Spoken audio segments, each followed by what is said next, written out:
Nagkakamalay na siya, Pader. Nakikita ko nga, Lagring. Sino kaya siya? Nasaan ako? Sino kayo? Huwag kang matakot, Iha.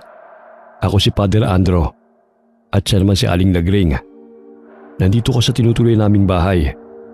Anong pangalan mo? Ako? Ang pangalan ko ay parang Alona? Pader, parang hindi yata siya sigurado sa pangalan niya. Iha, sigurado ko ba na yun ang pangalan mo? Narinig ko na parang iyon ang tinatawag sa akin. Alam mo ba ang nangyari sa'yo? Natagpuan ka kasi naming walang malay sa sementeryo. Hindi ko po alam. Bakit may benda ang ulo ko? May sugat ka kasi sa ulo at iba pang mga galos. Talaga bang hindi mo natatandaan kung ano nangyari sa'yo? Kung saan ka galing? Hindi po talaga. Basta ang alam ko lang, may tumatawag sa pangalan ko. Yun lang. Hindi po kaya dahil sa sugat niya sa ulo kaya wala siyang maalala, Pader? Posible rin yun. Ikuha mo siya ng mga kain, Lagring. Tsak nagugutom na siya. Opo, ikukuha ko na po siya ngayon. Huwag mo munang pilitin alalahanin ang mga nangyari sa'yo. Kung wala kang ibang mapupuntahan, dumito ko muna. Salamat po. Kaya lang po, hindi niyo naman kilala ang pagkatao ko. Ang tahanang ito ay bukas sa lahat ng mga nangangailangan. Huwag kang matakot at mahiya. Lahat ng tao ay may tungkulin na tumulong sa kanyang kapwa. Heto na po ang pagkain niya, Pader. Ikaw na muna ang bahala sa kanya, Lagring. May kailangan lang akong gawin. Iha, si Lagring na ang bahala mag-asikaso sa'yo, ha? Salamat po ulit sa inyo, Pader. Oh, heto Iha, kumain ka na muna. Wala ka bang ibang nararamdaman sa katawan mo? Ito lang pong ulo ko ang kumikirot. Maliban po dito, wala na. Baka nabagok ang ulo mo sa matigas na bagay, kaya siguro wala kang maalala. Baka nga po. Kapag pilit ko pong iniisip, kumikirot lalo ang ulo ko. O siya, kumain ka na. Huwag mo munang pilitin ang sarili mong makaalala. Magsabi ka lang kung meron ka pang kailangan, ha? Huwag kang mahihiya. Habang kumakain, inilibot ko ang paningin ko sa paligid. May kalakihan ang silid na kinaroroonan ko. Wala ring gaanong gamit maliban sa isang tukador sa gilid. Sa totoo lang, hindi naman ako nakakaramdam ng gutom. Nahihiya lamang akong tanggihan ng mga taong kumukupkup sa akin. Pagtingin ko kay Aling Lagring, matama ng titig niya sa akin. Ngumiti naman siya nang mahuli ko siyang nakatingin. Matapos kumain, iniwan na rin ako ng may edad ng babae. Nagbilin siya na magpahinga na muna ako. Inabukasan, madilim pa sa labas ay gising na ako. Gusto ko sanang lisanin ang lugar kung nasaan ako. Kaya lang iniisip ko kung saan naman ako pupunta. Lumabas na lamang ako ng silid ko. Paglabas ko, nakasalubong ko si Aling Lagring na papunta sa inukop akong kwarto. Nagulat pa siya dahil maaga akong nagising. Niyaya na lamang niya ako sa kusina para doon magkape. Nagulat naman ako at ang aga mo nagising. Balak lang sana kitang silipin Hindi na po kasi ako makatulog, kaya bumangon na lang ako.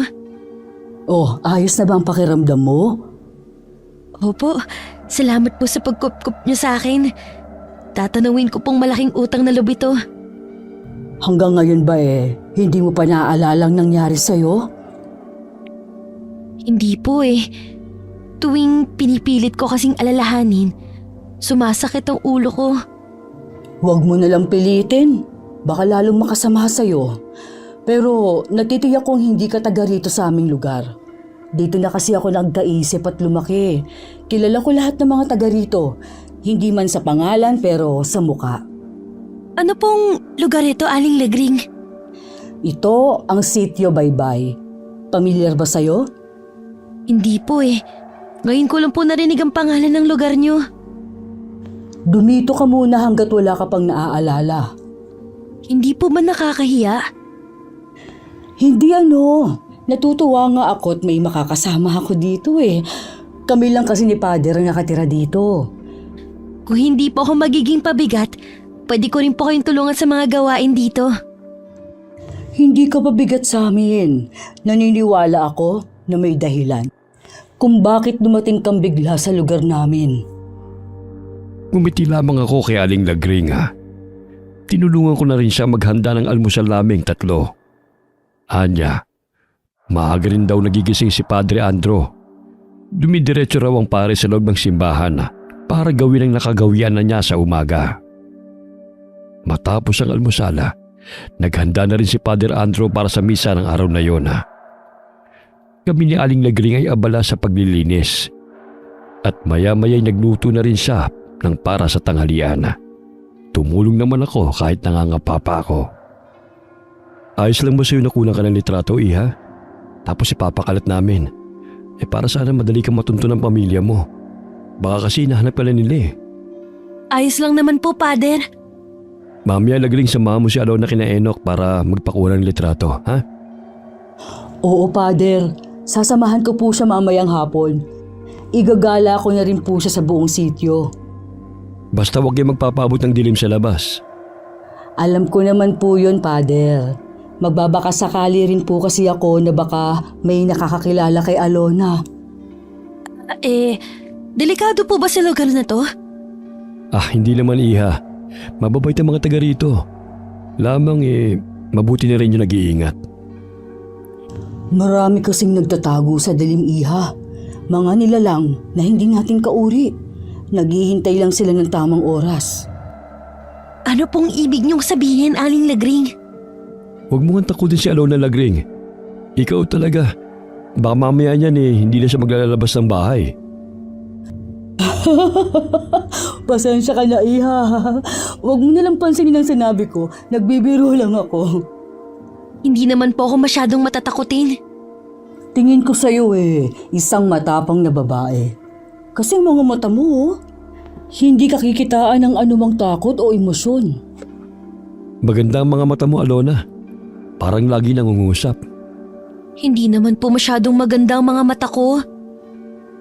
Hindi ko talaga maikakailan na mabubuting tao ang kumukupkup sa akin. Sa sandaling panahon pa lang kasi, panatag na ako sa kanila. Nung bandang hapon nga, lumabas kami ni Aling Lagring. Habang papunta kami sa bahay ng taong sinasabi ni Pader, hindi ko maiwasan na magpapaling-paling ng tingin. Nang dumating sa bahay ni Enoch, kinuhanan na kagad ako ng litrato. Ilang kopya rin ang ginawa nito.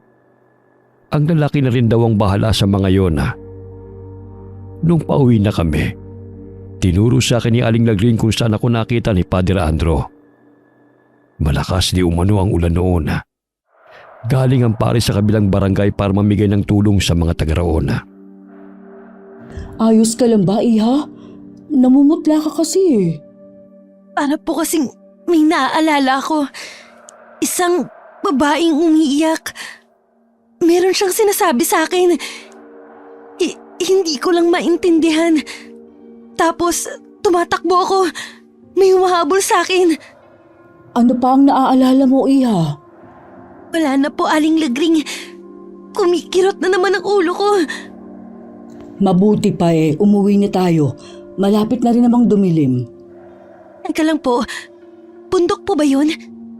Oo, isa yung bundok. Mukha lang siyang malapit kung titignan pero napakalayo niyan. Ni isa sa mga taga-sityo, wala pang nakakarating sa lugar na yan. Sabi ng mga matatanda nung araw, iba't ibang uri ng nilalang ang naninirahan sa bundok na yan. Ganun po ba? Napaka-misteryoso pala ng bundok na yan. Oo, halika na, Iha. May itatanong pa po ko, Aling Lagring. Ano yun? Napansin ko po nakakaibang titig ng mga taga rito sa akin. Akala ko po ba mababait ang mga tao dito? Yun ba? Hindi lang kasi sila sanay na makakita ng dayo dito. Huwag mo nilang silang pansinin. Opo, medyo nailang lang kasi ako sa paraan ng pagtingin nila sa akin. Sa totoo lang, unang kita ko pa lang sa'yo, Magaan ang loob ko. Kung hindi ko nga lang iniisip na may pamilyang naghahanap sa'yo, sasabihin ko na lang sana na dumito ka nilang sa amin. Magaan din pong loob ko sa inyo. Pero pakiramdam ko po hindi dapat ako nandito. Pakiwari ko po ba panganib lang ang dala ko sa kahit na sino. Nagtataka naman na napatitig na lamang sa akin si Aling Lagring dahil sa huli kong tinurana. Ilang sandali pa, hinawakan na niya ako sa braso at hinila pa uwi. Ako naman hindi maiwasan na magpalinga-linga sa paligid. Pakiramdam ko kasi may nagmamasid sa akin sa itaas ng mga puno. Pagka-uwi naging abala si Aling Lagring sa pag-aasikaso sa hapunan. Tumulong naman ako sa kanya. Nagtanong naman si Father Andrew sa naging lakad namin. Nung gabi hindi ako makatulog. Biling baliktad ako sa higaan. Nang hindi na makatiis, bumangon na lamang ako. Sumilip ako sa labas ng bintana. Sa kadiliman ng gabi, may naaninig ako na bilog at pulang ilaw. Natitiyak kong mga matayo ng isang nilalang. Kinabukasan, kahit walang tulog, maaga pa rin akong gumising para tulungan si Aling Lagring. Nauna pa nga ako sa kanya sa kusina. Naabutan na niya akong nagpapainit ng tubig. Ay, pasensya ka na iha na tanghali ako ng gising ha. Nauna ka patuloy sa akin dito. Wala po yun. Halos magkasabay lang naman po tayo Mukhang hindi ka rin nakatulog kagabi ha. Ganon din kasi ako Ewan ko ba, napakaalinsangan kagabi. Oo nga po. Hindi na nga po ako nakatiis at bumangon na lang ako. Nakakapagtaka nga. Kapag kasi maalinsangan ang panahon, madalas umuulan. Pero hindi naman umulan kagabi. Baka po nagkataon lang. Ay, siya nga pala. Mamayang 10:00, may feeding program si Father Andrew. Tulungan mo kami sa pag-aasikaso sa mga bata ha. Oo naman po. Saan po ba magpapakain? Sa harapan lang ng simbahan.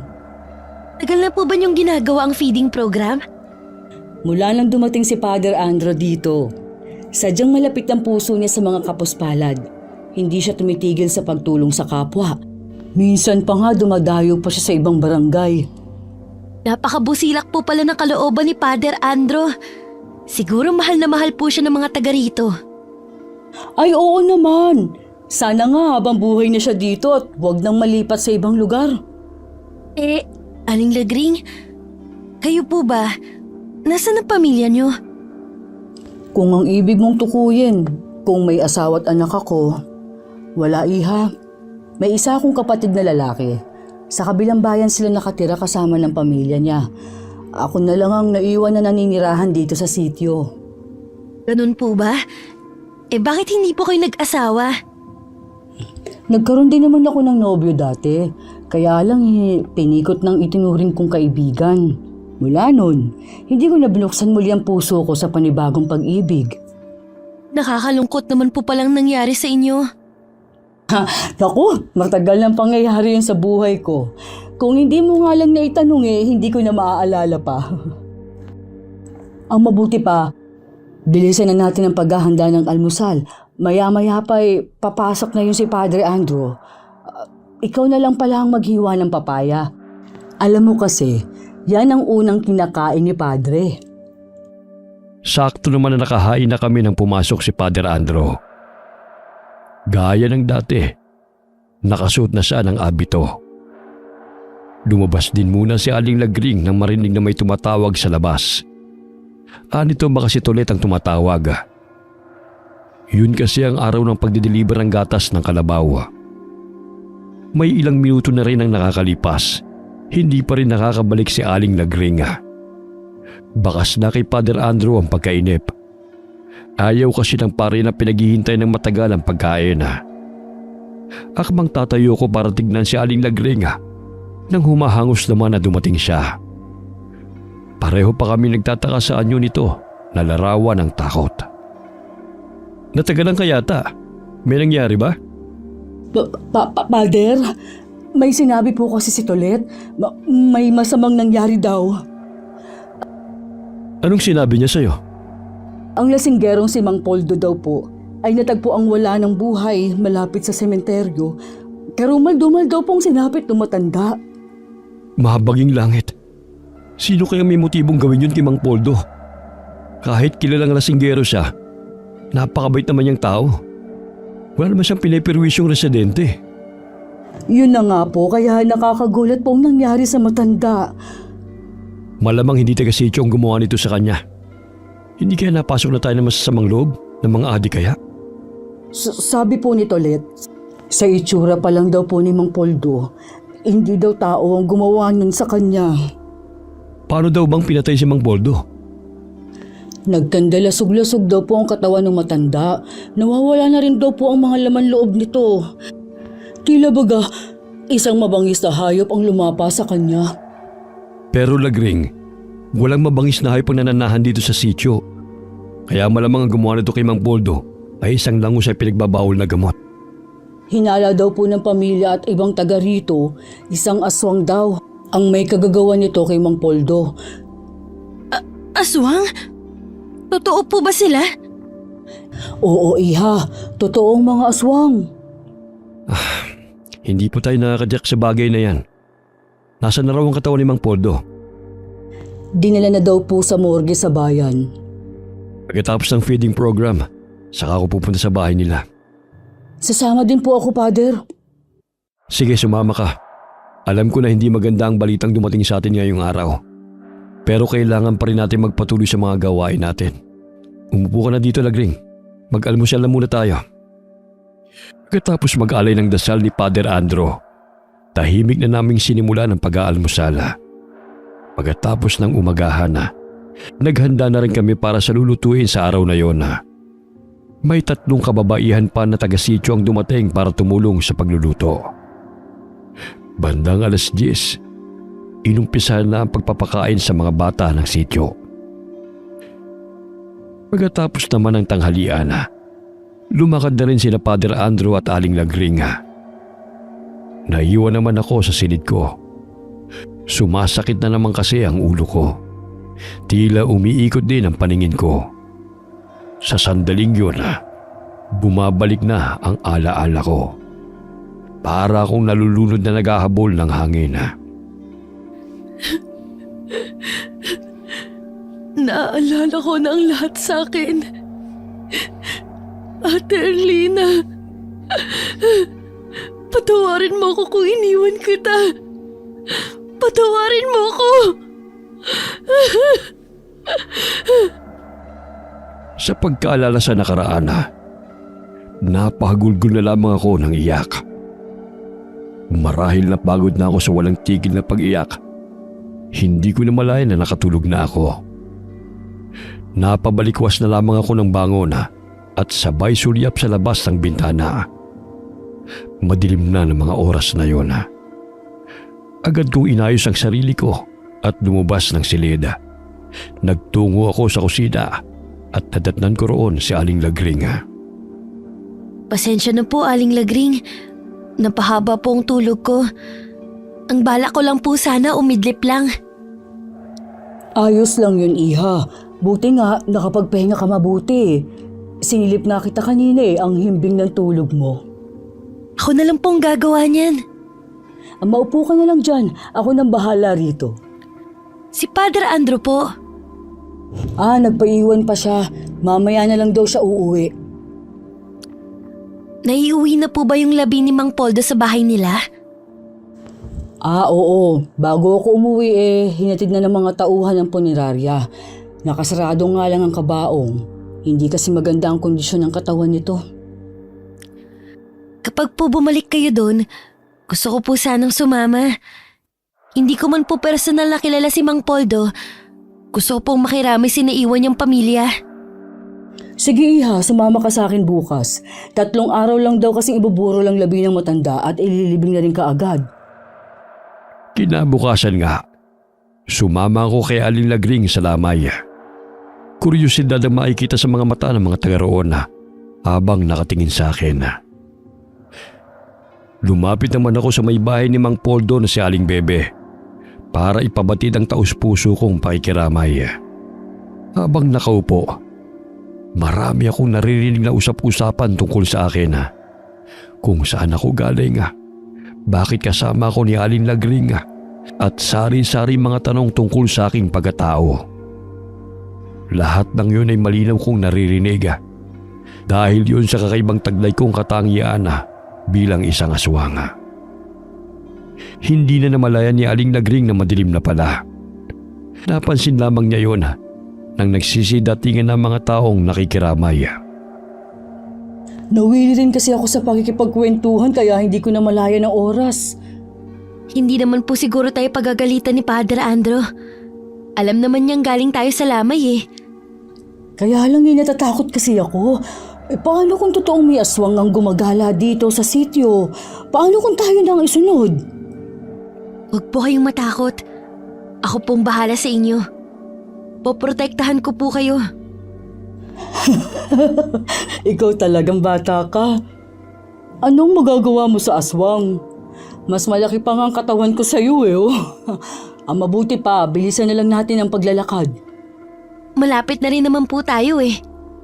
Oo nga, kahit papaano nawawala ng kaba ko sa dibdib. May tumatawag ba sa atin? Parang boses ni Padre Andro. Baka sinusundo niya tayo. Hindi po yun si Padre Andro. Yung ibon na mukhang uwak na nasa puno. Siya ang gumagaya sa boses ni Padre. Anong klaseng ibon kaya yon? Kakatakot naman. Isa po yung ek-ek. May kakayanang gayahin ng boses ng isang tao. Huwag mong sabihin, isa siyang aswang. Opo, madalas din silang ginagawang alaga ng mga aswang. Halika na, Alona. Tumakbo na tayo. Pagdating sa tinutuluyan namin, naghihintay na sa amin si Padre Andro. Umaliwalas naman ang mukha nito nang makita kami. Humingi kaagad ng paumanhin si Aling Lagring dahil gabi na kaming nakauwi. Hindi na rin namin sinabi ang nakainkwentro namin habang pauwi kami. Wala pa rin naghahanap sa akin na kapamilya at kakilala. Inakala ni Padre Andro at Aling Lagring na wala talagang naghahanap sa akin. Siguro nga ulila ka ng lubos. Kasi pinagtanong-tanong ni Padre ang litrato mo sa mga baryo na pinupuntahan niya. Pero wala talagang nakakakilala sa'yo. Ang totoo po niyan, may ilan na po akong naaalala. Totoo po na wala na akong mga magulang. Pero may isa po akong kapatid na babae. Si Ate Erlina po. Hindi ko lang po sigurado kung buhay pa siya. Alam mo ba kung nasaan siya ngayon? Hindi ko po alam. Nung gabing nakita niyo po ko, tumatakas kami noon. Hindi ko lang po maalala kung paano kami nagkahiwalay. Baka masasamang loob ang humahabol sa inyo. Sana naman ligtas ang kapatid mo at nakatakas katulad mo. Sana nga po. Lagi ko po siyang naiisip ko ano nang nangyari sa kanya. Isasama ko ang ate mo sa mga dasal ko. Salamat po, Aling Lagring. Napakabuti niyo po talaga. Natuwa si Padre Andro nang sabihin ko na doon na ako mananatili sa sityo. Sinabi ko rin na unti-unti nang bumabalik ang alaala ko. Nakukonsensya rin naman ako na hindi ipagtapat sa kanila na naaalala ko na ang lahat ng mga nakaraan ko. Hindi ko lang kasi alam kung paano sasabihin sa kanila ang totoo kong pagkatao. Nang sumunod na araw, muling nabalot ng takot ang buong sityo Baybay dahil sa panibagong biktima ng pinaghihinalaang aswang. Isang dalagitan na inutusan lamang ng ama na bumili ng alak sa tindahan ang hindi na nakabalik. At kinabukasan nga, natagpuan ang katawan nito na wala ng buhay. Kapareho ang silapit niya kay Mang Poldo. Kaya malakas ang paniniwala ng mga tao roon na aswang nga ang may gawa sa dalawang biktima. Kawawa naman yung dalagita. Sinisisi nga daw nung nanay ang asawa sa sinapit ng anak nila. Kung hindi daw inutusan ang dalagita hindi daw mabibiktima ng aswang. Huwag muna tayo magbigay ng konklusyon na aswang nga ang may gawa noon. Ipaubayan na lang natin sa mga pulis ang pag-iimbestiga. Alam ko, Pader, na hindi kayo naniniwala na aswang ang may kagagawan nun sa Dalagita at kay Mang Poldo. Pero paano niyo po ipaliliwanag ang paraan ng pagkamatay nila? Naniniwala ako na hindi lamang tayong nilalang na nabubuhay sa mundong ito. Pero wala pa rin tatalo sa kapangyarihan ng Maykapal. Basta manalig lang tayo sa kanya. Opo, Pader. Siguro kailangan na magpatupad ng curfew dito sa sitio ng kapitan natin. Naku, Pader. Alam niyo naman na walang pakialam ang kapitan natin sa mga tao dito sa sitio. Ewan ko ba dun? Bakit laging nananalo? Palibasa kasi, puro kamag-anak niya mga taga rito. Kakausapin ko siya mamaya. Hindi ako matatahimik kung wala man lang akong gagawin. Mas nagmamalasakit pa nga po kayo sa mga taga rito kung sino pa ang dayo. Huwag ka na maghimutok dyan, Lagring. Sige, maiwan ko na muna kayo ni Alona rito. Sige po, Pader. Mag-iingat po kayo. Huwag din po kayo magpapaabot ng gabi sa labas. Huwag ka mag-alala. May sandata akong dala. Yun ay ang pananalig ko sa Diyos. Nagagabay niya ako sa lahat ng oras. Ipinatupad nga ang curfew sa Sitio Baybay. Kailangan 6:00 pa lamang ay nasa bahay na ang mga residente. Pinaigting din ang pagpapatrolya ng mga barangay tanod. Isang gabi, habang nagpapatrolya, isang tanod ang naiwan dahil sa tawag ng kalikasan. Walang kamalay-malay ang mga kasama na yun na pala ang huling beses na makikita nilang buhay ang kasamang tanod. Dahil sa pangyayaring yun, wala nang gusto magpatrolya sa gabi. Pwede naman sigurong wala nang lalabas ng bahay tuwing gabi. Ganun na nga ang mangyayari sa mga susunod na gabi. Aling Lagring, wala pa ba silang pinaghihinalaan na taga rito? Ay, wala kasi akong nababalitaan, Iha. Madalas naman kasing nandito lang ako sa loob ng simbahan Pero kapag dumating si Tolet mamaya, magtatanong ako sa kanya, siya lang kasi ang nakakausap ko Bakit mo naman naitanong ang bagay na yan? Palagay ko po kasi tama kayo. May aswang dito sa sitio. Diyos ko po, ikaw lang ang nagkumpirma niyan. Pero paano mo naman natitiyak, Iha? Mahirap pong ipaliwanag. Pero nasa panganib po ang mga taga rito kung hindi sila mag-iingat. Naniniwala naman ako sa iyo Mahirap nga lang talaga na paniwalaan na may mga ganong nilalang. Pero totoo sila. Naalala mo yung bundok na itinuro ko sa iyo? Isa ang tatang ko ang nagsabi na may mga aswang na naninirahan sa lugar na yun. Mukha pong maraming nalalaman ng tatang nyo. Dati kasing mahilig umakyat ng mga bundok ang tatang ko. Isa ang bundok na yon sa inakyat niya. Sabi niya, meron siyang naging kaibigang aswang. Katunayan nga raw, meron itong ibinigay sa kanya na pangil ng aswang. Isa daw iyong bertud. Mula nga noon, lagi nang nakakaengkwentro ng iba't ibang nilalang ang tatang ko. Tila ba yon ang umaakit sa mga nilalang na yon? Nasaan na po ang bertud? Sino ang nagmana nito? Dahil ako ang paboritong apo ni tatang noon, sa akin niya ito iniwan. Kaya lang, dahil takot naman akong gamitin, itinago ko na lang yun. Isa pa, tumatak sa isipan ko na sinabi ni tatang, hindi daw lahat ng aswang ay likas na masama. Sumasang-ayon po ako sa sinasabi ng tatang nyo. Katulad din po sa normal na tao, meron din pong masama at mabuti sa kanila. Kaya lang, hindi ko pa rin maiwasan na kilabutan sa kanila. Sana wag naman akong makakita. Hindi ko kasi alam ang gagawin ko kung sakali. Wala ring nakuhang impormasyon si Aling Lagring kay Tolet. Nang magdala kasi ng gatas ng kalabawang lalaki, inusisa ito ng matandang babae. Basta raw buwang paniniwala ng mga taga-sityo na aswang ang may kagagawan sa mga pagpatay. Nang gabing yun, hindi ko alam na kabilugan pala ng buwan. Dahil hindi pa naman ako ganap na aswang, hindi ako masyadong naapektuhan ng liwanag nito. Dahil nakakaramdam ng alinsangan, lumabas ako. Hindi ko alam nagising din pala ng mga oras na yon si Aling Lagring. Nakita niya ako sa may bintana na nasa labas.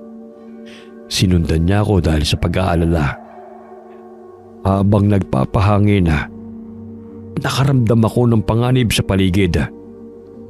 May masangsang din na amoy na sumasama sa hangin. Isang malaking itim na baboy ramo ang bigla na lamang sumulpot. Agad ako nitong sinugod.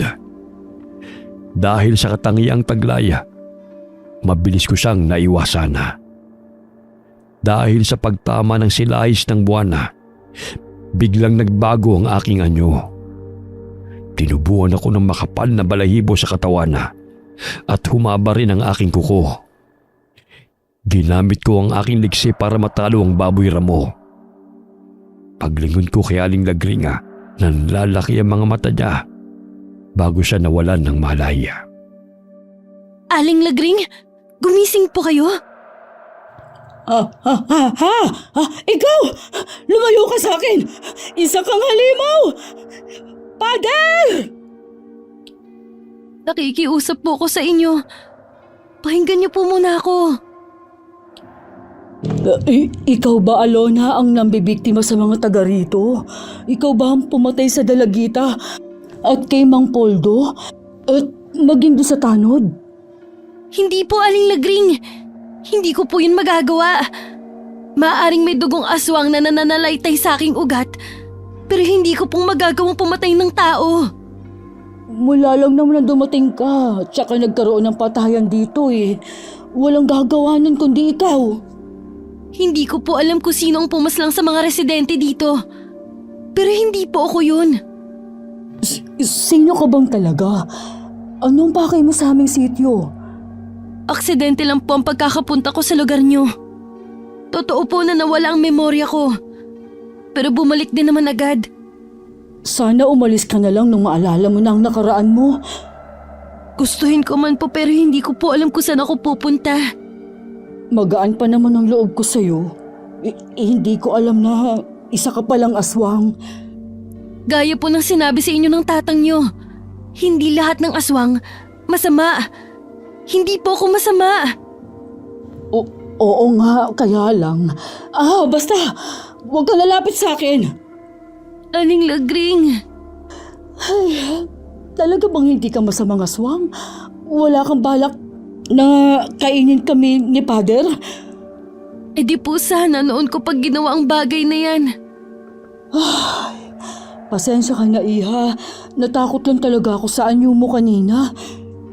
Patawarin niyo po ako kung kailangan ko itago ang pagkatao ko. Katulad niyo, takot din po akong makasakit at masaktan. Sabihin mo nga, paano ka bang naging aswang? Ang inay ko pong aswang. Isa siyang bangkilan. Isa sa mataas na uri ng aswang. Ang itay ko naman po, isang ordinaryong magsasaka. Marahil maganda ang nanay mo, kaya napaibig sa kanya ang tatay mo. Ganun na nga po. Mulang nang makilala ng inay ang itay, tinalikuran na niya ang pagiging aswang at namuhay sila ng tahimik sa isang baryo. Pero isang grupo ng aswang ang hindi pala matanggap ang pagtalikod sa kanila ng inay. Isang gabi, pinasok po kami ng mga aswang na kung tawagin ay mga asbo. Pinatay nila ang itay at maging ang inay. Tinukot po kami para sa amin ipunla ang sanggol na magiging malakas sa lahat ng uri ng aswang. Pero bago pa nila maisagawa ang plano, nakatakas kami ng kapatid ko. Kaya alam po naghihiwalay kami. Hindi kaya yung malaking baboy ramo yun ang isa sa mga naghahanap sa'yo? Hindi po. Isa po siyang awok. Ngayon ko lang nalaman na marami palang tawag sa aswang.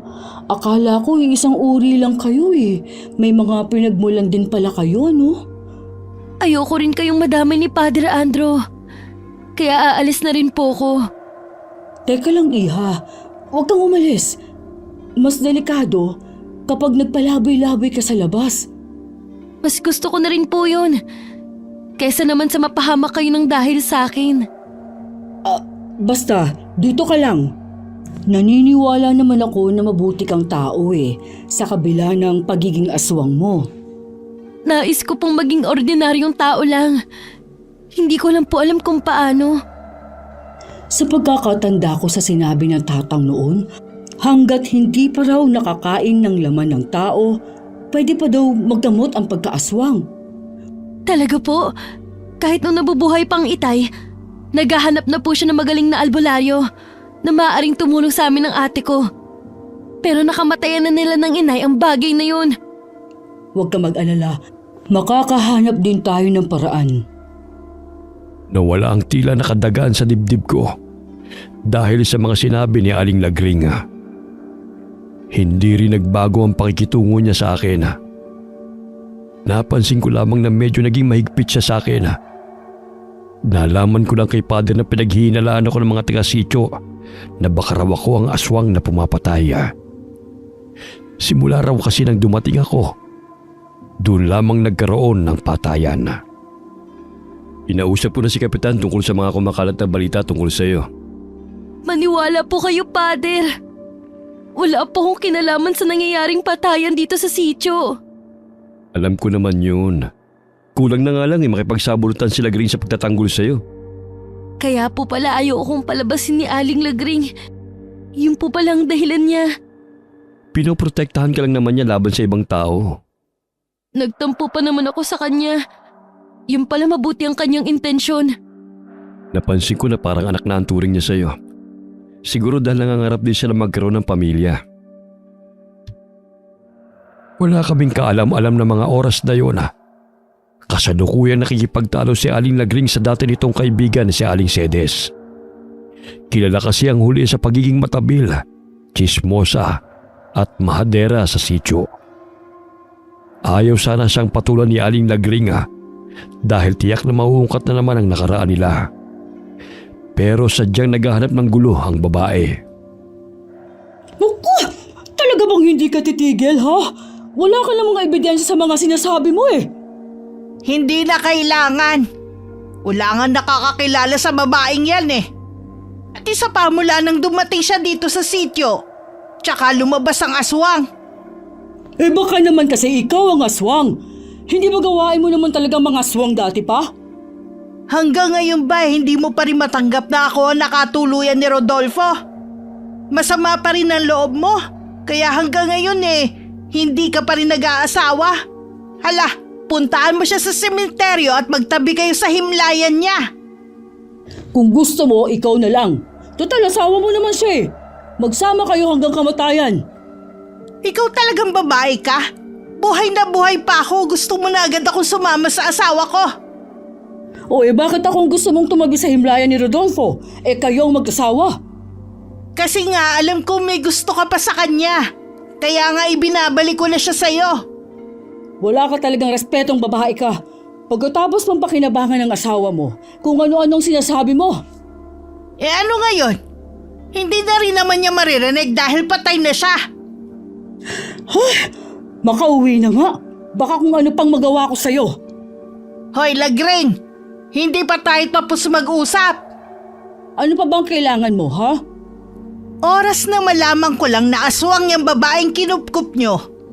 Ako mismo ang papatay sa kanya. Hindi ako papayag na maghasik siya ng lagim dito sa sityo, no? Sinabi ng hindi aswang si Alona. Bakit ba kasi pinagpipilitan mo yan? Dahil buntis ang anak ko.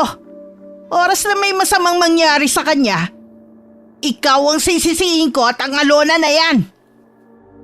Matalim na sinundan na lamang ng tingin ni Aling Lagring ang papalayong babae. Pagkatapos ay ginalaan niya ang paningin sa mga taong nakikiusoso sa nangyari. Tahimik na lamang siyang umuwi sa tinitirhan sa likod ng simbahan. Nakarating naman kay Father Andrew ang nangyari. Dahil sa tapat lamang ng simbahan yun nangyari. Ano na naman itong nakarating sa aking balita, Lagring? Hindi ba sabi ko sa iyo, huwag mo nang patulan ng taong yun? Nakakainis na kasi, Pader. Ayokong tigilan ni Sedes. Naikwento ko naman sa inyo na matagal na kaming may alitan. Sana hinabaan mo na lang ang pasensya mo. Pasensya na po talaga, Pader. Hindi ko na po uulitin. Dapat lang, Lagring. Tayong mga matatanda dapat ang magpapakita ng magandang huwaran. Sa tingin mo kaya, sa mga batang nakakita sa pag-aaway nyo, anong mapupulot nila? Inaamin ko naman po na nadala talaga ako ng matinding galit ko. Sana wag na itong maulit. Naniniwala ako na ikaw ang mas higit na nakakaintindi. Kaya ikaw na lamang ang umiwas. Opo, Father. Aalis muna ako ha.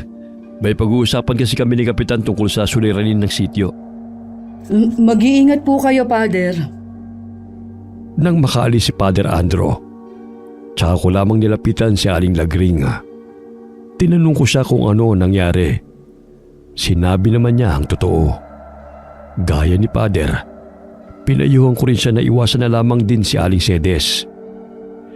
Nagpasalamat din ako sa kanya dahil sa palagi niyang pagtatanggol sa akin. Meron pala akong sasabihin sa'yo, Iha. Ano po yun?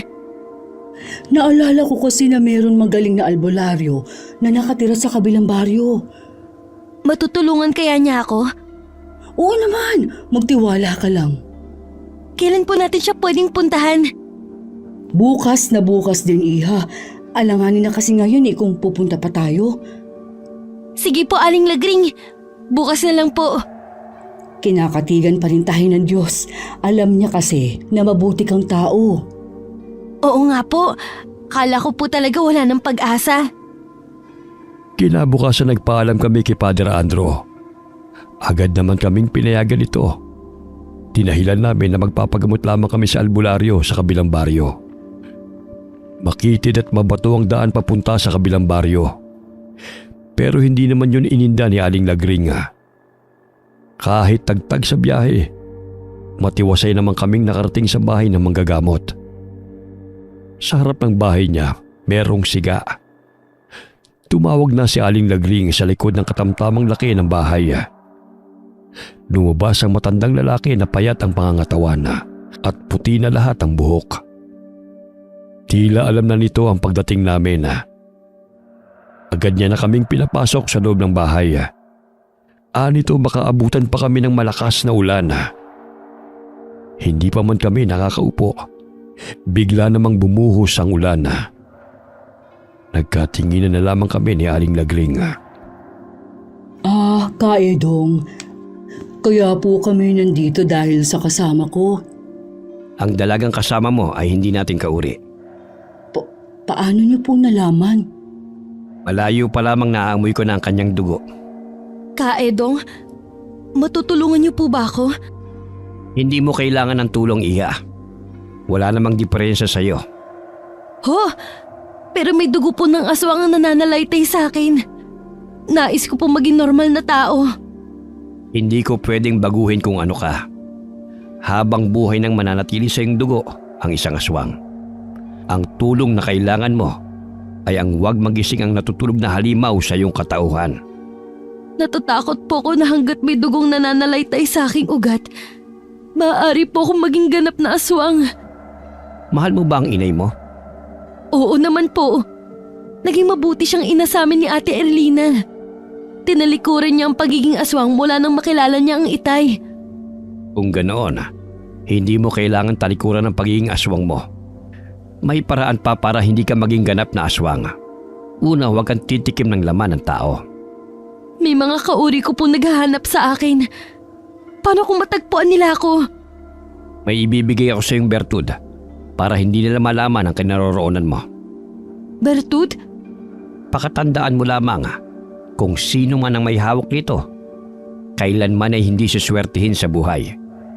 May kakibat din itong responsibilidad. Handa ka bang tugunan ng mga ito? Pumayag ka na, Iha. At least mararanasan mo maging normal ang buhay mo. Sige po, Kaedong. Tatanggapin ko po. Nang araw na yon, tinanggap ko ang bertud na mula sa albularyong si Kaedong. Hindi niya na sinabi kung saan nagmula ang bertud. Pero sinabi niya na pinili daw ako nito. Ibig lamang sabihin na karapat dapat ako magtanga nito. Nang araw ding yun, tinanong ni Aling Lagring kung alam ba ni Kaedong ang tungkol sa gumagalang aswang sa aming sityo. Ay pinaghihinalaan na ako. Pero masyado siyang mailap. Kailangan po naming malaman dahil pinagbibintangan ng mga tao si Alona. Kasabay kasi ng paglitaw niya sa sityo ay ang paglitaw naman ng aswang. Huwag kayong mag-alala. tutulong ako sa pagtugi sa aswang na yon. Maraming salamat po, Ka Edong. Tumigil na po ang ulan. Akala ko kanina parang walang planong tumila. Oo nga, para bang alam na tapos na ang sadya natin kay Ka Edong.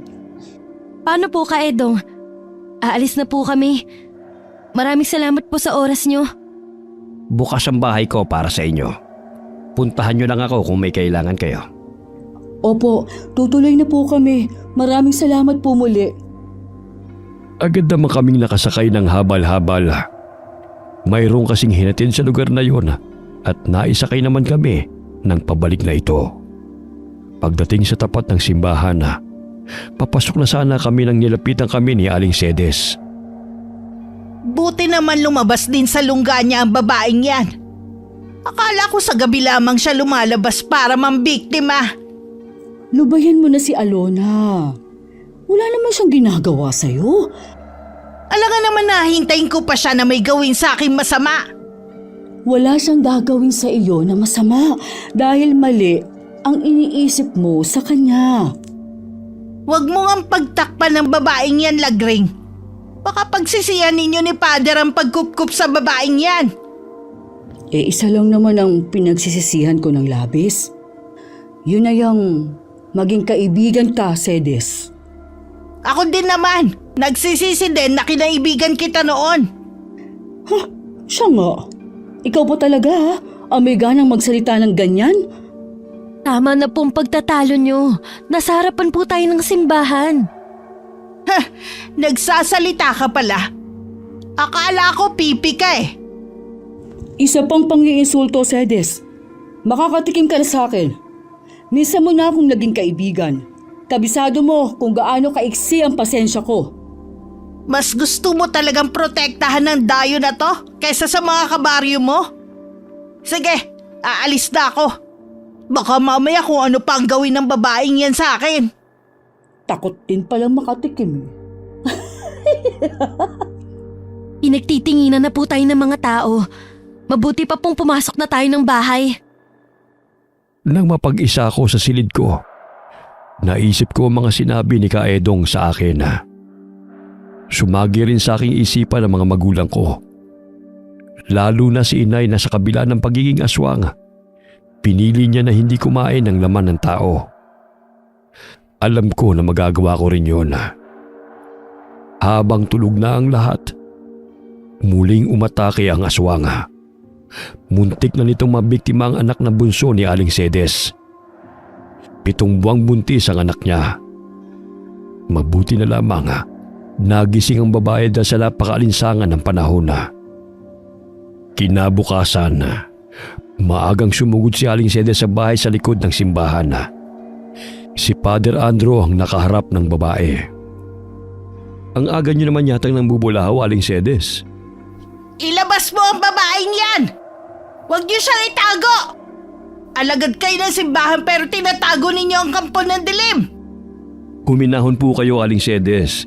Irespeto niyo naman ang tahanan ng Diyos. Ilabas niyo si Alona!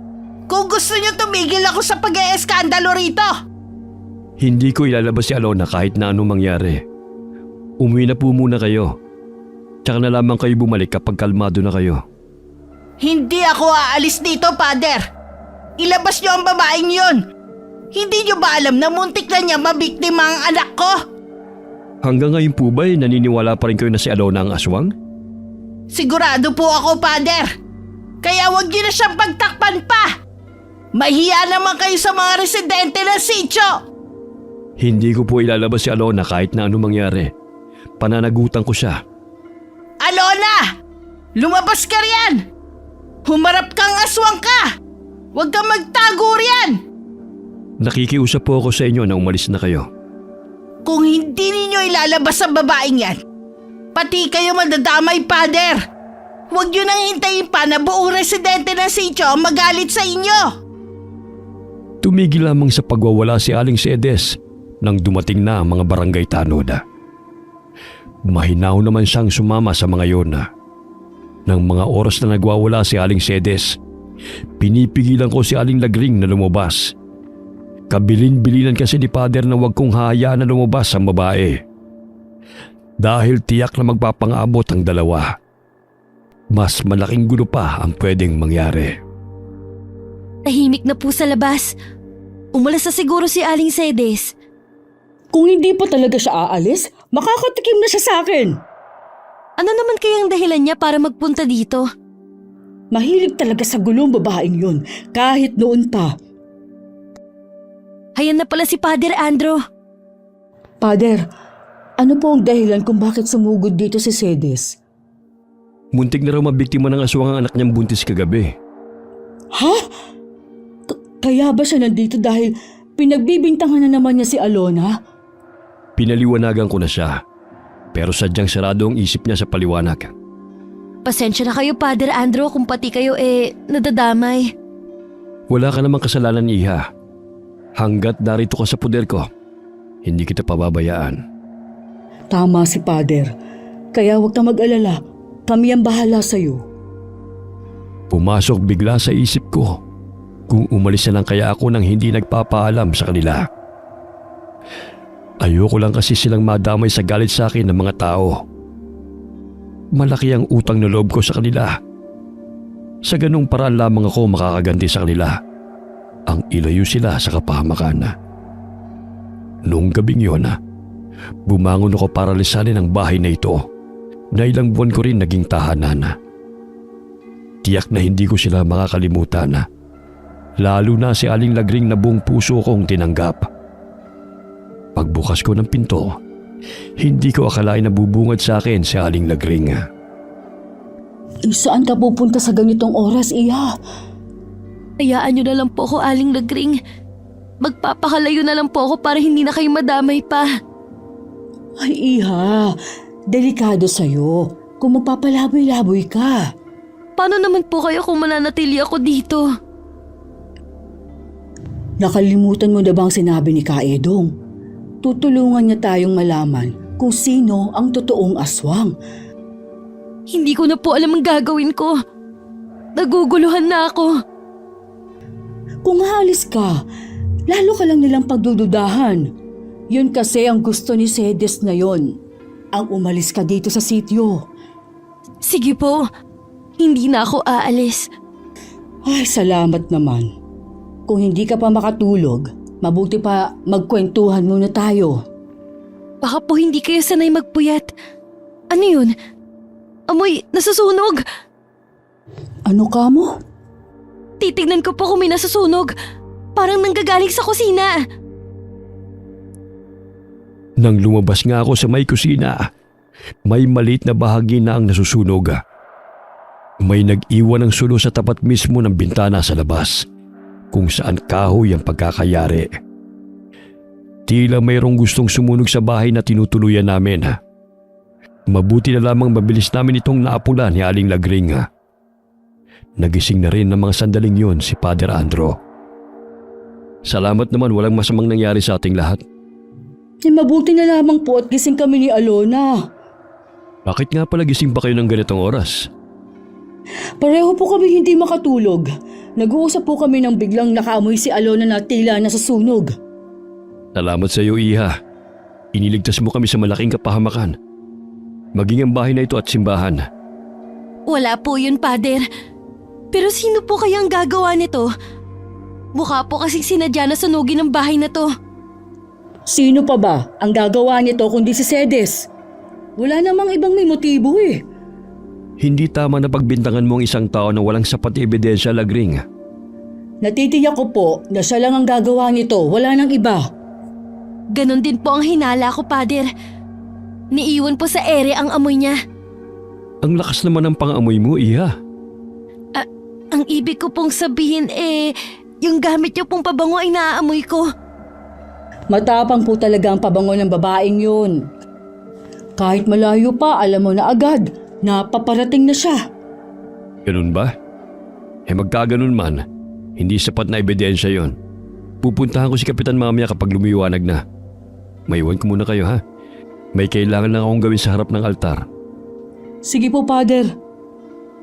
Tsak na magdadasal si Pader Andro. Ano pong gagawin natin? Ipaubaya na lang natin kay Pader ang pagsasampa ng reklamo.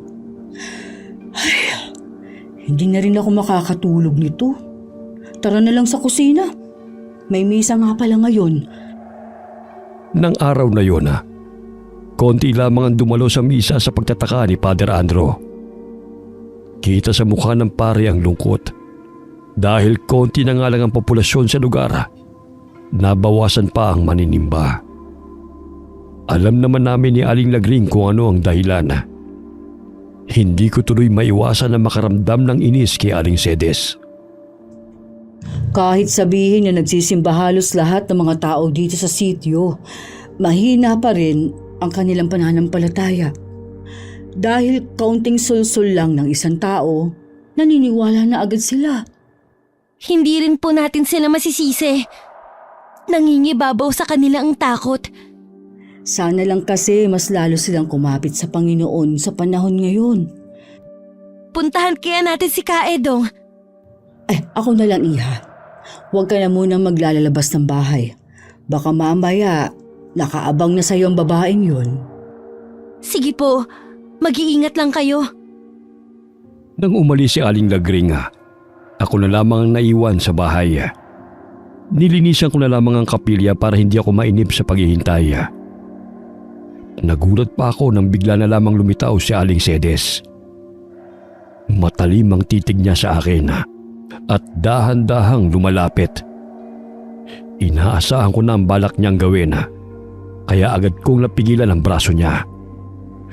Bagya ko pa yung pinilipit na ikinangiwi ng matandang babae. Bitiwan mo ang braso ko, halimaw ka! Kung halimaw nga ako, sana kanina pa kayo bumulagta sa sahig? Sinabi ng bitiwan mo ang braso ko! Hayan na ho! Pagbabayaran mo ang ginawa mo sa anak ko! Wala po akong ginagawang masama sa anak nyo. O kahit kanino man. Inosente po ako sa binibintang nyo. Sinungaling! Malalaman din namin ang totoo. Hindi habang buhay may tatago mo ang sekreto mo. Kung tutuusin nga po, kayo ang may malaking kasalanan sa amin.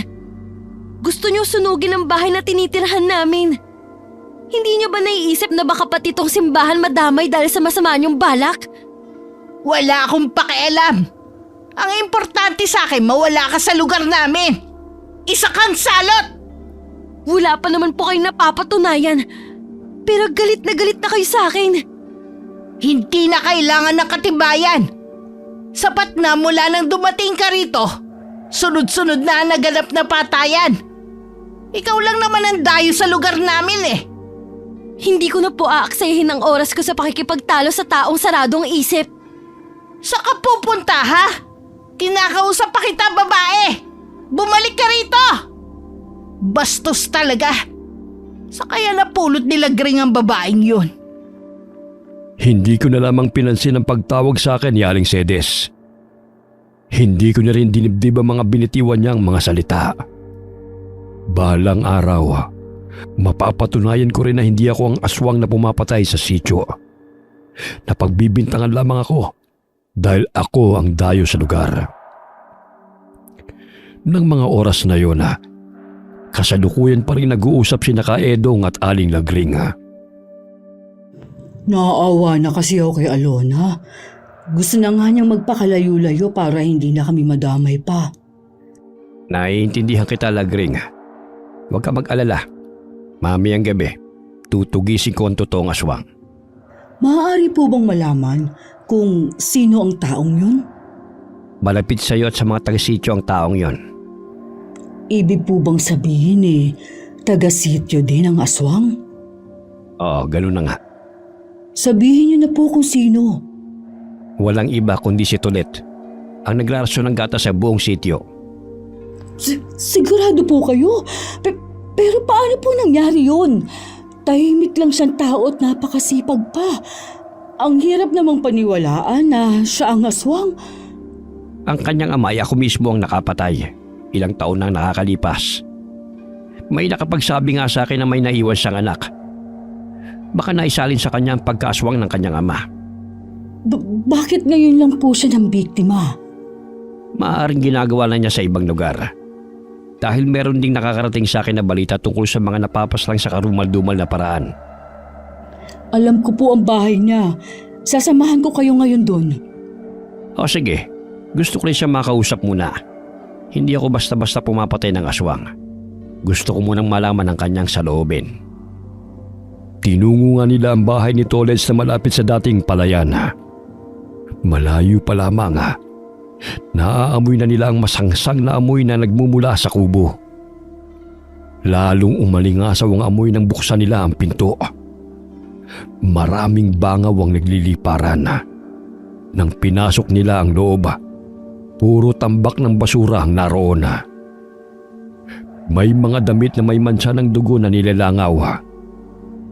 Lumabas si Kaedong sa likod ng kubo. May isang hukay doon at mas matapang ang amoy. Pinaliligiran din ng napakaraming bangaw. Sa hukay ay naroon ang mga buto ng mga hayop o malamang pati buto ng tao. Kumpirmado na ngang si Tolet ang aswang. Nasaan kaya siya? Tiyak na nasa paligid lang yon. Malakas ang pangamoy niya. Paano niyo po siya makakausap kung nagtatago siya? Isa lang ang ibig sabihin nun. Hindi niya kayang talikuran ng pagiging aswang. Kailangan niyang mawala para matapos na rin ang kanyang paghahasik ng lagim dito sa sityo. Akala ko naman, napakabait niya. Kaya pala, tuwing magdadala siya ng gatas, hindi siya makatingin ng diretso sa akin. Yung pala, meron siyang tinatagong sikreto. Hindi ko rin siya nakitang nagsisimba. Umalis na tayo. Pabalik na lamang ako mamayang gabi dito. Nagpalinga-linga pa si Aling Lagring sa paligid bago sumunod kay Kaedong na nauna nang humakbang paalis sa lugar. Gaya ng sinabi ng albularyo na nagtatago lamang si Tolet. Lumabas lamang ang lalaki sa pinagkukumblihan niya nang makalis na sila. Magkasama pa sina Aling Lagring at Kaedong nang makasalubong nila si Aling Sedes. Nagulat pa ang babae nang makilala ang albularyo. Bakit kayo magkasama? Sa inyo sana kami pupunta. Mabuti at nakasalubong ka na namin. Bakit nyo naman ako pupuntahan? Para si Kaedong mismo ang magsasabi sa'yo na hindi si Alon ang aswang na nambibiktima sa mga taga rito. Tigilan mo na ang panggugulo mo sa dalagang yon. Dahil sa ginagawa mo, nagdudulot ka lamang ng takot sa kanya. Kung wala naman siyang tinatago, bakit siya matatakot? Kahit sino naman ay matatakot sa mga ginagawa mo. Tama ba naman na sunugin mo ang tinitirhan namin? Bakit kasi hindi nyo papaalisin ang salot na babaeng yon? Ikaw ang salot, Sedes. Mula noon, gusto mo lagi may away at gulo. Kahit hindi ka naman inaano, ang hilig mong gumawa ng issue. Mapag-usapan ka lang. Hindi totoo yan! Anong hindi? Kilala na kita noon pa. Ngayon naman, si Alon ang ginugulo mo. Dahil ba akong kumupkup sa kanya? Dinamay mo pa talaga siya sa galit mo sa akin? Tama na pagtatalo nyo. Ikaw, Sedes, tigilan mo na si Alona. Ipaubaya mo na sa akin ang paghuli sa totoong aswang. Siguraduhin nyo lang po, Kaedong, na mahuhuli nyo ang aswang. Buntis po ang anak ko. Malapit na ang kabuanan niya. Ayoko may masamang mangyari sa kanya. Samahan mo ako sa inyo.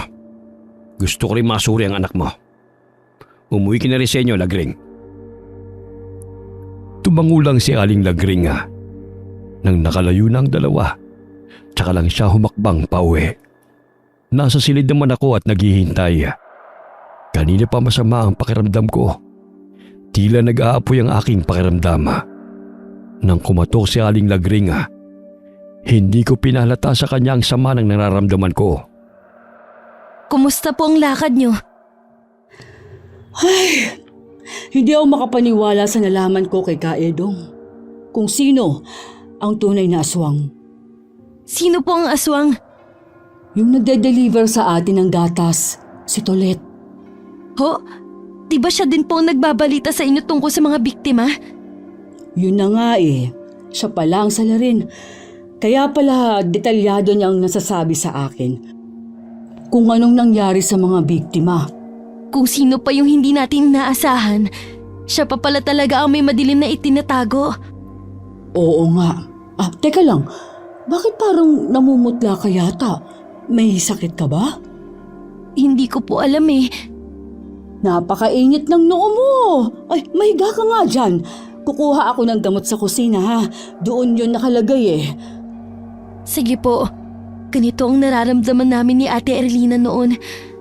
Sabi ng inay, normal lang daw na maramdaman namin ang ganitong pakiramdam dahil sa dugong nananalaytay sa amin. Oh, nandito na. Dinalhan na rin kita ng tubig. Bumangon ka na muna riyan. Salamat po, Aling Lagring. Naalala ko tuloy sa inyong inay. Natataranta din yun kapag may sakit kaming magkapatid. Para na rin kitang anak kung tutuusin. Gaganda na ang pakiramdam mo niyan. Ngayong nakainom ka na ng gamot. Oo nga po pala. Nagbilin po si Father na gagabihin siya ng uwi. Umuwi po siya kanina at umalis din. Pupunta nga pala siya sa kabilang baryo. Marami daw kasing may sakit doon. Magdadala siya ng mga gamot. Sana po balang araw makasama din ako sa mga ginagawa ni Father Andro. Masarap po kasing tumulong sa kapwa. Ay, sinabi mo pa. Kapag hindi na mainit sa'yo ang mga mata ng tao, edi pwede ka nang sumama. Sana po matanggap na nila ako. Gusto ko lang naman maging normal ang buhay ko Kunting tiis pa. Kapag napatay na ni Kaedong ang totoong salarin, mapapatunayan na rin natin sa ibang tao na hindi ikaw ang pumapas lang. Siguro tumalab na ang gamot sa akin. Nakakaramdam na kasi ako ng antok. Ilang sandali lang, hindi ko na namalayan na nakatulog na ako. Kinumuta naman ako ni Aling Lagring bago lumabas ng silid ko. Maaga ring isinara ni Aling Lagring ang kapilya. Batid niya kasi na wala na rin namang pupuntang mga residente. Madilim na sa labas ay tulog pa rin ako. Hinihintay rin ni Aling Lagring ang pag-uwi ni Father Andro. Pasado 8:00 na rin ang mga oras na yon. Noon lamang na late ng pag-uwi ang pare. Madalas kasi pag sinabi niyang gagabihin siya ng uwi, pasado 6:00 pa lamang nasa bahay na siya. Wala naman po sanang masamang mangyari kay Father Andro. Iligtas niyo po siya sa anumang kapahamakan. Isang malakas na kalabog ang nagpagulantang kay Aling Lagring na kasalukuyang nasa kusina. Kinakabahan naman na lumapit siya sa may pintuan. Hindi niya kaagad yun binuksan. Nang marinig niya ang tinig ni Father Andro, tsaka lamang na binuksan ang pintuan. Saktong pagbukas niya, nabuwal ang pare sa harapan niya. Puno rin ng dugo ang damit na suot habang tutop ang dibdib. Father! Ano po nangyari sa inyo? Bilisan mo, Lagring! Isara mo ang pinto! Nakasunod siya sa akin! Ay, opo, isasara ko na po. May humarang po ba sa inyong masamang tao? Hindi. Isang aswang ang umatake sa akin. Ay, mabuti po at nakaligtas kayo. Ikukuha ko po kayo ng gamot. Ano pong nangyari kay Father? Inatake ng aswang si Father Andro. Bantayan mo muna si Father. Kukuha lang ako ng gamot. Ako na lang pong kukuha. Alam ko naman po kung saan nakalagay. Sige, Iya. Father, hubarin niyo po muna ang suot ninyo. Sige. Nag-aalala ako sa driver ng tricycle. Hindi ko alam kung nakaligtas siya. Ipasa Diyos na lang po natin ang kaligtasan ng taong yon. Oo nga. Nagpapasalamat pa rin ako hindi ako pinabayaan ng Panginoon. Ito na pong gamot. Salamat, Iya. Tulungan mo kong gamutin ang iba pang dalos ni Father. Napakarami niyo pong kalmot at sugat, Father. Malalim din ang sugat niyo malapit sa puso. Oo nga, Father. Hindi rin umaampat ang dugo. Napailalim kasi niya ako kanina. Mabuti lang nakawala ako. Kailangan natin ng tulong ni Kaedong. Lalabas lang ako para hanapin siya. Ako na lang pong lalabas. Kayo na lang pong bahala kay Father Andrew. Sigurado ka ba, Iha? May sakit ka pa eh. Opo, aalis na po ako. Teka, Alona. Gabahin niyo po si Alona. Ay, makabalik sana siya ng ligtas at kasama si Kaedong. Father, kung hindi po kayo malulunasan agad, baka po... Kung hanggang dito na lang ako, wala na tayong magagawa. Tanggapin natin ang kalooban niya. Lakad takbo ang ginawa ko. Nararamdaman kong nasa malapit lamang si Kaedong. Maaaring inaabangan rin niya ang paglabas ng aswang. Sa di kalayuan, may naaninig akong figura ng tao. Nang malapit na ako sa kanya, bigla yung naging baboy ramo. Nadidinig ko rin sa paligid ang huni ng ek-ek. Mukhang alaga siya ng aswang. Agad ako nitong inatake. Dahilan para matumba ko. Pilit din niyang inaabot ang leg ko para sagpangin. Malakas ko siyang itinulak at saka ako tumayo. Naramdaman ko na lamang ang pag-iigtingan ng aking bagang. Naramdaman ko rin na humabang aking mga kuko sa mga kamay. Ako na rin mismo ang sumugod sa aswang at saka ko binutas ang kanyang tiyan at hinalukay ang laman loob hanggang mawalan siya ng buhay. Naramdaman kong tila merong nagmamasid sa akin. Pag-angat ko ng paningin, nakatayo si Kaedong sa di kalayuan. Blanko ang ekspresyon sa mukha niya. Bigla naman akong nakaramdam ng takot. Hindi ko po sinasadya. Bigla niyo po akong inatake. Nagawa mo siyang paslangin. Matatahimik na rin ang sityo na ito. Pero, napatay ko po siya. Ayoko pong may makaalam ng ginawa ko. Huwag kang matakot, Iha. Ako nang bahala sa kanya. Bakit ka nga pala nasa labas ng ganitong oras? Hinahanap ko po kayo. Si Father Andrew po ay malala ang sugat niya. Kailangan niyo po siyang gamutin. Tayo na kung ganon. Aswang bang may gawa ng mga sugat niya? Opo. Nakasalubong ko nga ang driver ni Father. Sugatan din siya pero ligtas na. Hindi siya sigurado kung nakaligtas ang paring pasahero niya. Malalim pong sugat niya malapit sa puso. Meron din po siyang mga kalmot sa iba't ibang parte ng katawan niya. Malapit na tayo. Magagamot ko na siya. Huwag ka na mag-alala pa. Pagdating nga namin ay wala nang malay si Father Andrew. Umiyak naman sa labis na pag-aalala si Aling Lagring. Pagkakita sa amin, agad na umaliwalas ang kanyang mukha. Salamat naman po, dumating na kayo. Nawalan po ng malay si Father Andrew. Ako na ang bahala sa kanya. Anong nangyari sa'yo, Iha? Bakit puno ka ng dugo? Nakasalubong ko po ang aswang. Bigla niya akong inatake. Nasaktan ka ba? May sugat ka rin ba? Wala po pero patay na po ang aswang. Ha? Patay na si Tolet? Sinong nakapatay sa kanya?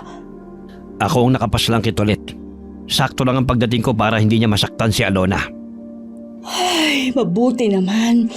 At walang masamang nangyari sa'yo. Oo nga po. Tumigil na sa pagdurugo ang sugat ni Father Andrew. Matatagalan nga lang bago maghilom ang mga sugat niya. Kailangan ko pa rin siyang obserbahan. Ang importante, ligtas na si Father Andrew. Maiwan ko na muna kayo, ha? Kukuha lang ako ng maiinom natin. Kailangan rin kitang obserbahan, Iya. Napansin ko kanina, kapag nagagalit ka, hindi mo kayang kontrolin ang sarili mo. Parang nawala po ako sa sarili kanina. Salamat nga po pala. Hindi niyo sinabi kay Aling Lagring ang totoong nangyari. Uminom po muna tayo ng mainit na kape. Tsak naman na hindi na tayo nito makakatulog. Isang linggong inobserbahan ng albularyo si Father Andrew. May mga gabi kasing inaapoy ng lagnat ang pare. Nananariwa din ang sugat niya kapag hindi natatapalan ng halamang gamot. Nang araw na yon, nasa labas kami ni Aling Lagring. Iniwanan muna namin si Father Andrew kay Kaedong. Ay, sa wakas. Tapos na rin ang suliranin ng sityo natin. Pero hindi ko rin maiwasan na malungkot sa sinapit ni Tolet. Oo nga po. Ngayon ko lang din nakitang maaliwalas ang panahon. Ibig sabihin lang nun, wala nang unos ang darating sa ating lugar. May isang hiling pa sana ako. Umaasa pa rin ako na sana magkita pa kami ng kapatid ko. Huwag kang mawawala ng pag-asa, Iha. Manalig ka lang na ibibigay niya ang hinihiling mo. Opo, hindi po ako nawawala ng pag-asa. Parating po si Aling Cedes. Ha? Ano na naman kaya ang kailangan ng babaeng ito? Magandang umaga sa inyo. Anong kinaganda na umaga nandito ka na naman.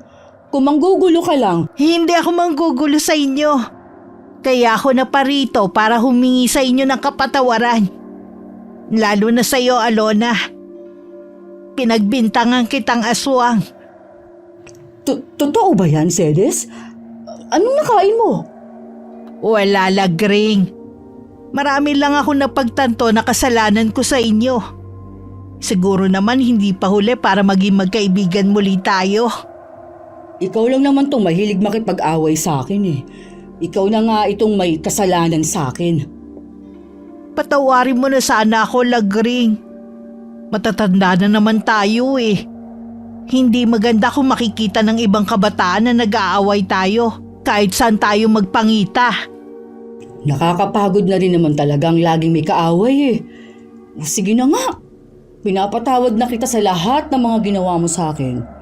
Patawarin mo rin ako ha, kung may masakit man akong nasabi sa'yo.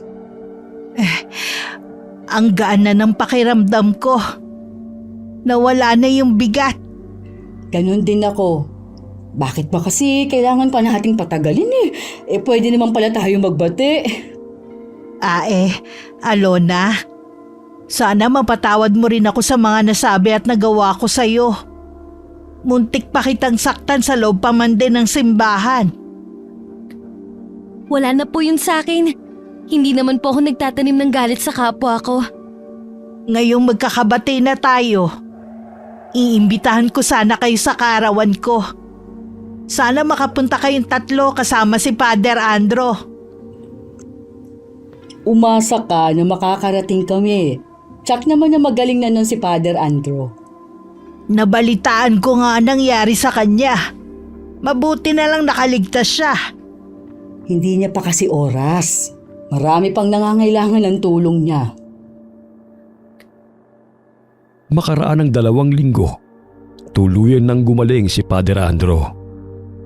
Nakakapagmisa na rin siya. Sa pagkamangha naming lahat, mas marami ang nagsisimba na ngayon kumpara dati. Mukhang masamang pangyayari sa sityo ang naging daan para magbalik loob ang mga tao. Sa kasalukuyan, lahat ng mga taong naging bahagi ng buhay ko ay wala na. Pinili ko rin na hindi na magpamilya para hindi na maisalin sa aking magiging anak ang dugong nananalaytay sa akin. Naging mabuti rin sa akin ang Panginoon dahil dininig niya ang matagal ko ng pinagdarasal. Muli kaming nagkita ni Ate Erlina noon. May sarili na siyang pamilya at 2 anak. Ang lalaking nagligtas sa kanya noon ay ang naging asawa niya. Buong puso siyang tinanggap ng lalaki sa kabila ng pagiging aswang niya. Kasalukuyan silang naninirahan malayo sa karamihan. Ako naman, may isang ampon na babae. Kinupkup ko siya ng 10 taong gulang pa lamang siya. Isa siyang batang palaboy na wala ng mga magulang. Dama ko ang pagmamahal niya sa akin na parang tunay na ina. At ganun din naman ako sa kanya. Pinili ko na ilihim sa kanya ang tunay kong pagkatao. Dadalhin ko ito hanggang sa huling hininga ko. Wakas.